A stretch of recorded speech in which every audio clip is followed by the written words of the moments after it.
तर आज मी सोलापूरला जाण्यासाठी आज इथे आलेलो आहे. आणि बौद्ध धम्म परिषद जी आहे ती बौद्ध धम्म परिषदेच्या निमित्ताने त्या जिल्ह्याची बैठकी ठेवलेली आहे. एक तर ही बौद्ध धम्म परिषद आहे 14 ऑक्टोबर या दिवशी ठेवलेली आहे. आणि 14 ऑक्टोबरचं महत्व हे आहे की बाबासाहेब आंबेडकरांनी 14 ऑक्टोबर 1956ला नागपूरमध्ये बौद्ध धम्माची दीक्षा घेतली होती. आणि बाबासाहेब आंबेडकरांच्या मनामध्ये विश्व शांतीचा एक महत्वाचा विचार होता. बुद्धिझम जो आहे, बुद्धिझम हा शांततेवर आधारलेला आहे, विज्ञानावर आधारलेला आहे. अत्तदीप भव या मुद्द्यावर तो आधारलेला आहे. तुला स्वतःला पटत असेल तर तू हे स्वीकार, तुला पटत नसेल तर तू स्वीकारू नको, अशी भूमिका गौतम बुद्धाने मांडलेली होती. जो बौद्ध धम्म देतो आहे तो अंधश्रद्धेच्या विरोधामध्ये आहे आणि हा विज्ञानावर आधारित आहे अशी भूमिका त्या काळामध्ये होती. तर आता आम्ही 14 ऑक्टोबर या दिवसाचं महत्व लक्षामध्ये ठेवून आम्ही ही बौद्ध धम्म परिषद ही शाहू नगरी जी आहे, छत्रपती शाहू महाराजांचे आणि बाबासाहेबांचे जवळचे संबंध होते. छत्रपती शाहू राजांच्या स्कॉलरशिपवर Babasaheb Ambedkar London school of economics मध्ये शिकण्यासाठी गेले होते आणि बॅरिस्टरची पदवी मिळवून ते तिथून इंडियामध्ये आले होते. शाहू महाराजांचं एक फार मोठं त्यांच्यासाठी योगदान आहे. सयाजी महाराज गायकवाड जे बडोद्याचे राजे होते, त्यांनी अमेरिकेमध्ये कोलंबिया विद्यापीठामध्ये बाबासाहेब आंबेडकरांना शिक्षणासाठी पाठवलं होतं. आणि सयाजी महाराज गायकवाड यांचा मुंबईशी संबंध होता, ते बडोद्याचे महाराज होते. पण कुठल्या विद्यार्थ्यांना स्कॉलरशिप द्यायची, कुणाला फॉरेनमध्ये पाठवायचं, या संबंधामध्ये जर अभ्यास त्या काळामध्ये करण्यात आला, अभ्यासक्रम माहिती घेण्यात आली. आणि एक भीमराव नावाचा एक अत्यंत हुशार मुलगा आहे, तो दलित समाजाचा आहे आणि त्याला स्कॉलरशिप देऊन पाठवलं तर तो भविष्यामध्ये एक मोठा माणूस बनू शकतो, अशा भावनेने सयाजी महाराज गायकवाड यांनी त्यांना स्कॉलरशिप दिलेली होती. 1920 मध्ये राजश्री शाहू महाराजांच्या अध्यक्षतेखाली माणगावमध्ये एक परिषद झाली होती आणि त्या परिषदेमध्ये बाबासाहेब आंबेडकर हे त्यावेळेला 1920च्या वेळेला ते फक्त 29 वर्षाचे होते आणि शाहू राजांनी सांगितलं होतं दलितांना की तुमचा नेता हा भीमराव आंबेडकर आहे आणि भविष्यामध्ये तुम्हाला तो चांगला न्याय देऊ शकेल असा समर्थ अशा पद्धतीचा नेता आहे. तर त्यामुळं कोल्हापूर हे शहर जे आहे किंवा जिल्हा आहे याला एक आगळं वेगळं असं महत्व आहे. आणि महत्वाची गोष्ट ही आहे की 1902 मध्ये छत्रपती शाहू राजांनी रिझर्वेशनची भूमिका मांडली आणि अनेक जातींना रिझर्वेशन देण्याचा निर्णय त्यांनी घेतला होता. आणि अनेक जातीमध्ये जे गरीब लोक आहे, गरीब विद्यार्थी आहे, अशा विद्यार्थ्यांना स्कॉलरशिप देण्याच्या संबंधातला निर्णय त्यांनी घेतला होता.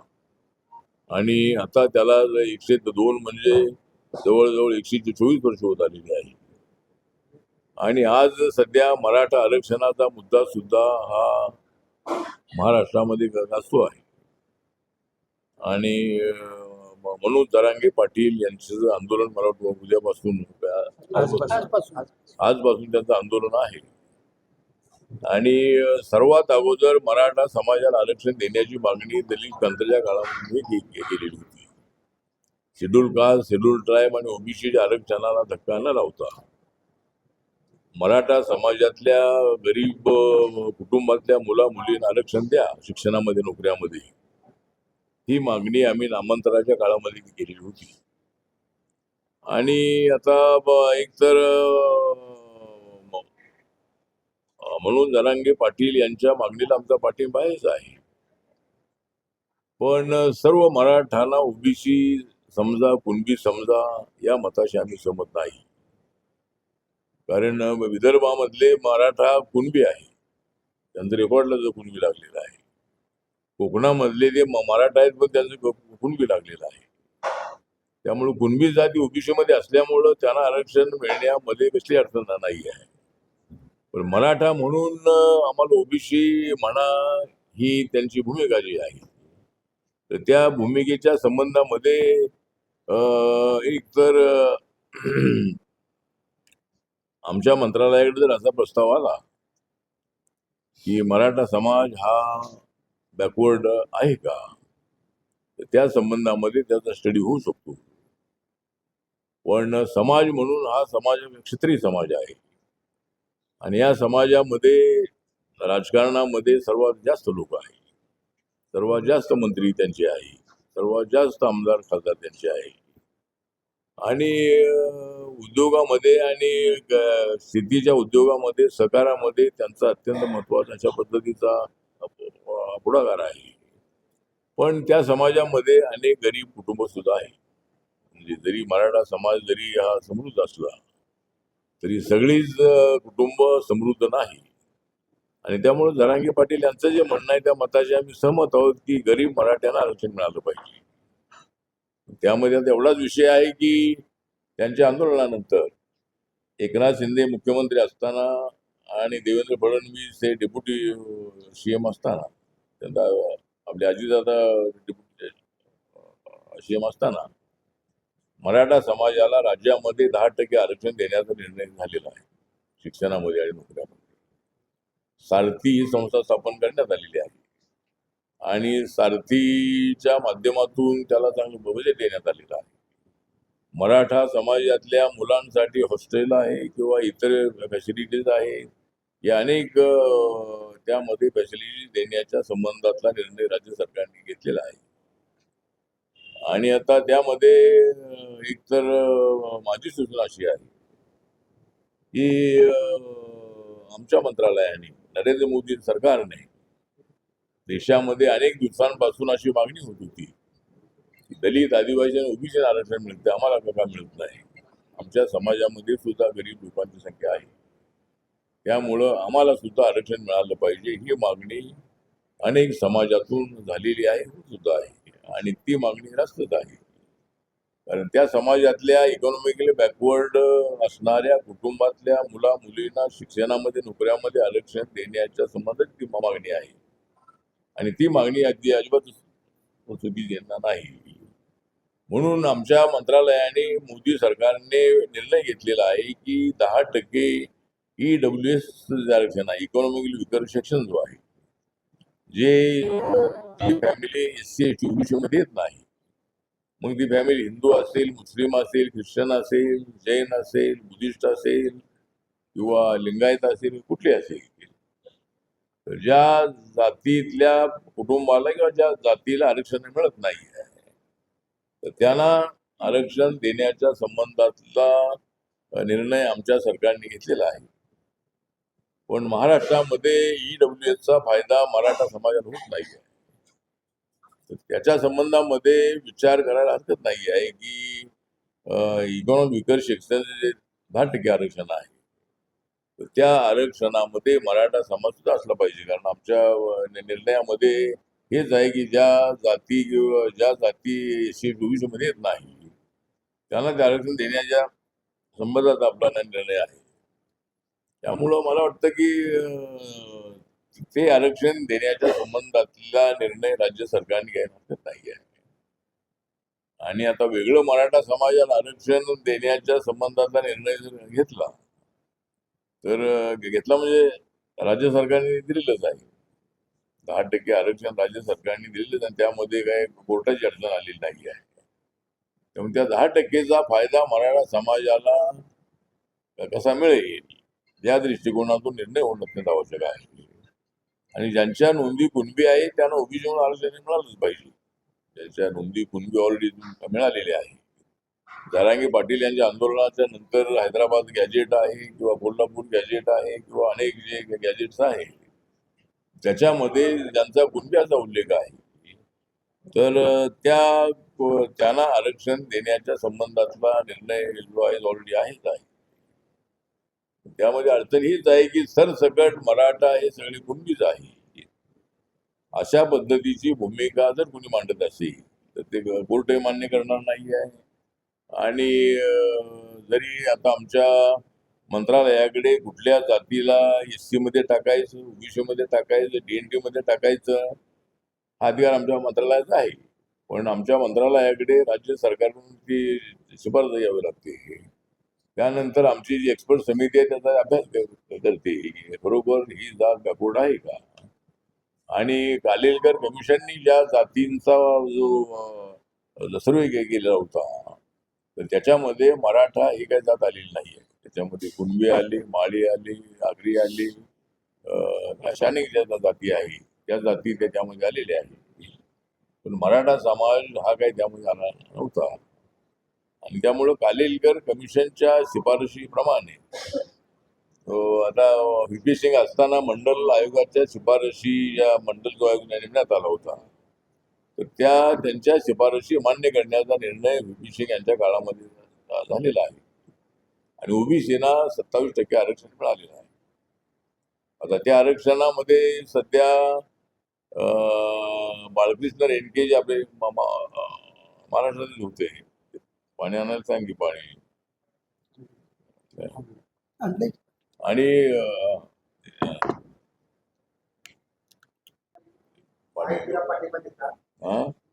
लोकसभा विधानसभा निवडणूक आली की तुम्ही महायुतीला पाठिंबा देतात. तुमच्या पाठिंब्यावर सरकार येतं, तुम्हाला राज्यसभा दिली जाते, केंद्रीय मंत्री पण दिलं जातं. पण तुमच्या व्यतिरिक्त प्रत्येक जिल्ह्यात संघटन कौशल्य आहे तुमचं, संघटन आहे तुमचं. प्रत्येक जिल्ह्यात ह्या कार्यकर्त्यांना स्थानिक स्वराज्य निवडणुकीमध्ये माहिती विचारात घेतली जात नाही. तर अशा वेळी तुम्ही राज्य लेवलला किंवा केंद्रीय लेवलला दबाव टाकून तुमच्या कार्यकर्त्यांना त्या ठिकाणी यावं विनंती काय करा. कोल्हापूर जिल्ह्याकडे कशी परिस्थिती आहे, स्वतंत्र मिळावं. तर आपला जो भावना चांगली आहे, आम्हाला काहीतरी मिळालं पाहिजे, देणारे नाहीये. आणि आता अडचण अशी झालेली आहे की रिपब्लिकन पक्ष हा भाजप शिवसेनेसोबत आल्यानंतर बाळासाहेबांच्या भीमशक्ती सृष्टीच्या प्रस्तावानंतर आम्ही त्यांच्यासोबत आलो. आणि पूर्वी भाजप सेनेची युती होती. आरपीआय आल्यानंतर त्याला महायुती हा शब्द झाला. पण आता माननीय एकनाथ शिंदे आणि अजितदादा पवार साहेब हे महायुतीमध्ये आल्यानंतर रिपब्लिकन पक्षाला काय द्यावं असं बीजेपीला वाटत नाहीये. कारण त्यांच्याकडे बीजेपीकडे एवढी गर्दी झालेली आहे की त्यांची माणसं सांभाळायची अशी असा प्रश्न त्यांच्या समोर आहे. आणि मग त्यांना असं वाटतं की आरपीआयला नाही दिलं तर चालतंय, अशा पद्धतीची भावना त्यांची आहे. आठवले काय कुठं जाणार नाहीत आपल्याला असं सोडून, अशी भावना त्यांची आहे. पण आम्हाला जागा स्थानिक स्वराज्य संस्थांमध्ये मिळाल्या पाहिजे, मिळायला हव्या होत्या, पण त्या मिळाल्या नाही. आणि काही ठिकाणी मिळाले, आमचे 40, 50, 60 लोक निवडून आलेले आहेत. पण कोण अजितदादांच्या गडावर निवडून आलेले आहेत, कुणी एकनाथ शिंदेच्या भावना निवडून आलेले आहेत, कुणी बीजेपीच्या कमळावर निवडून आलेले आहे, पण ते आरपीआयचे आहे. पण आता आरपीआय आता एक तर जागा नाही मिळाल्या तरी आरपीआयने सुद्धा आपली तयारी अशी केली पाहिजे की आम्हाला जागा मिळाल्या नाही की आम्ही स्वबळावर लढणार. आपण पाहिलंय की काँग्रेस आणि राष्ट्रवादी काँग्रेस अनेक वर्ष सत्तेमध्ये होते महाराष्ट्रामध्ये, पण लोकल बॉडीजमध्ये कधीच एकत्र नव्हते. लोकल बॉडीच्या निवडणुकांमध्ये जिल्हा परिषद, पंचायत समिती, नगरपालिका, महापालिका ही वेगळीच लढायची. तसं आता सुद्धा हे बीजेपी आणि एकनाथ शिंदे आणि अजितदादा पवार यांच्यामध्ये अजितदादा कुठं युती झाली, कुठं अनेक ठिकाणी झाली नाही. पण आरपीआयची मजबुरी किंवा आरपीआयची कमतरता ही आहे की राजकीय काम करण्याची आमच्या कार्यकर्त्यांची इच्छा नाही. आणि आपला मतदारसंघ तयार करून त्या ठिकाणी उभं राहून निवडून आलं पाहिजे. जर पंचायत समितीमध्ये 12 जागा आहेत तर त्यामधल्या 12च्या 12 जागा लढण्याची तयारी ठेवली पाहिजे. जर आम्हाला जागा नाही सोडल्या, 2-3 आम्हाला जागा द्या, नाहीतर मग आम्ही स्वबळावर लढू. तर त्यासाठी सगळ्या जातींना पण आणलं पाहिजे.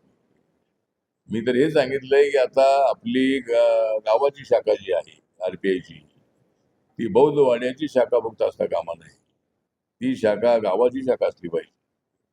आणि त्या शाखेमध्ये मराठा आहेत, ओबीसी आहेत, हिंदू, मुस्लिम आहेत, मातंग समाज आहे, बौद्ध समाज आहे, कर्मकार समाज आहे, त्या सगळ्यांना एकत्र करण्याच्या संबंधातली भूमिका तर आहेच आमची. पण जसा जो पार्टी प्रयत्न जो आहे तो तर झाला पाहिजे.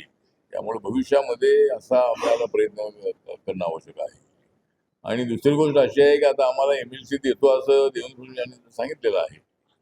आता त्या 9 ज्या 10 MLC ज्या निवडणुका झाल्या आपल्या आमदारांमधल्या, त्याच्यामध्ये आम्हाला एक सीट द्यायला हवी होती, पण ती काय दिली नाही आम्हाला.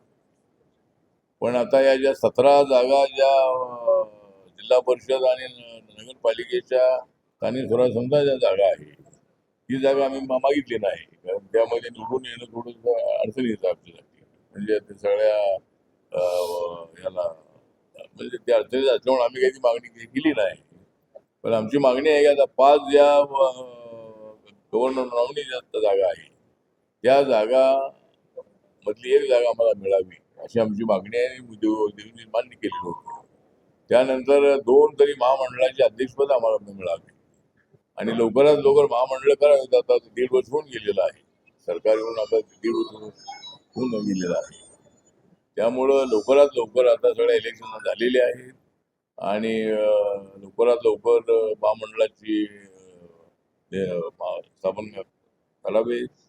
आणि त्यामध्ये आता आमची अडचण पण ही आहे की आम्ही बीजेपीच्या याच्यामध्ये आहोत. म्हणजे आता बीजेपी, शिवसेना आणि राष्ट्रवादी जे आहे त्यांच्या वाटपाच्या नंतर मग बीजेपीकडला जो वाटा मिळालेला आहे, त्या वाट्यामधून आम्हाला तो वाटा मिळेल आमचा जो आहे तो मिळाला पाहिजे. तर आपण जे म्हणाला आहे त्यामुळं जर आपला आभारच आहे की आम्हाला काहीतरी मिळावं अशी आपली इच्छा आहे. पण देणाऱ्यांची ती इच्छा एवढी दिसत नाही आहे. त्यामुळं आम्हाला मिळण्यासाठी नक्की आमचा प्रयत्न सुरू आहे. आता हे शेवटचा प्रश्न अनेक जातींना फटका बसतो. उपवर्गीकरणामुळे अनेक जातींना फटका बसतो. शिरसाटांनी त्याला काय शेड्यूल कास्टच्या उपवर्गीकरणाच्या संदर्भात रिपब्लिकन पक्षाची भूमिका काय सांगितलेलं आहे. मांडली मांडली होती. नाही, रिपब्लिकन पक्षाची भूमिका ही आहे की वर्गीकरण करत असताना कुठल्याही जातीवर अन्याय होऊ नये आणि म्हणून वर्गीकरण करताना लोकसंख्येच्या प्रमाणामध्ये ते आरक्षण त्याला द्यावं. आणि 27ला होणारी जी काही जनगणना आहे त्या जनगणनेमध्ये कोणत्या जातीचं किती पर्सेंटेज आहे त्या पर्सेंटेज प्रमाणे त्यांना आरक्षण द्यावं असं आमचं म्हणणं आहे. आणि आमची जागा जी आहे ती जनरलला जाऊ नये. शेड्यूल कास्टची जागा जी आहे ती शेड्यूल कास्टमध्येच राहिली पाहिजे. ज्या जातीला आरक्षण मिळाले त्या जातीमधला कॅन्डिडेट जर मिळाला नाही तर ती जागा एकतर त्या जातीमधला कॅन्डिडेट येईपर्यंत ती रिझर्व ठेवावी किंवा मग ती दुसऱ्या जातीला द्यावी असं आमचं म्हणणं आहे. तिथे जनरल जाऊ नये. तर एवढं आमचं म्हणणं आहे. आमचा लवकर या संबंधामधल्या सर्वांच्या हरकती किंवा सगळ्यांची बाजू ऐकून त्यानंतर सरकारने निर्णय घ्यावा असं आमचं मत आहे. चला नाही.